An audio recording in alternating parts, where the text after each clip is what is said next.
Valo was a tiny cat with soft, ginger paws and a very big heart.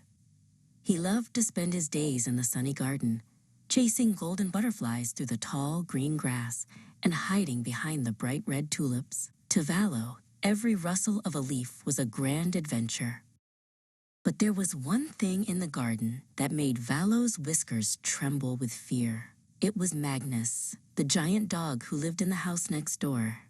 Magnus was very large, and whenever he saw something move, he let out a bark that sounded like a rolling thunderstorm.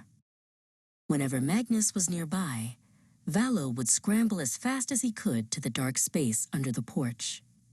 From the safety of the shadows, he watched his friend Pipit, a small bluebird, busy gathering soft moss to line her nest in the low hedges.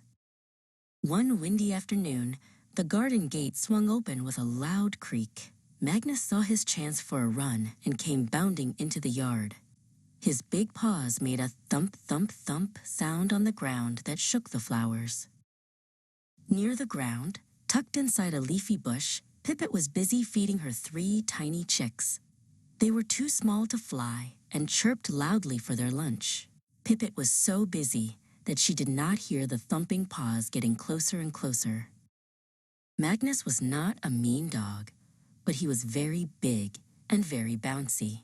He saw the bush shaking and thought it was a fun game. He charged straight toward the hedge, his nose twitching and his tail wagging like a whip. Valo watched from under the porch. His heart went patter, patter, patter against his ribs. He was very scared of the big dog, but he was even more worried about Pipit and her babies. He knew he had to do something. Suddenly, Valo didn't feel small anymore. He scrambled out from his hiding spot and ran across the grass. He jumped right between Magnus and the bush, arching his back and fluffing out his fur until he looked twice his size. Magnus stopped so fast that he skidded on the grass.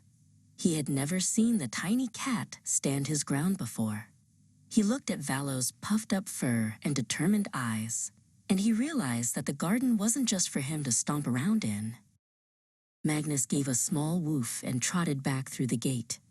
Pipit chirped a beautiful song of thanks from the safety of her branch.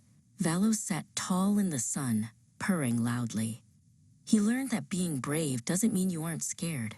It means being kind even when your whiskers tremble.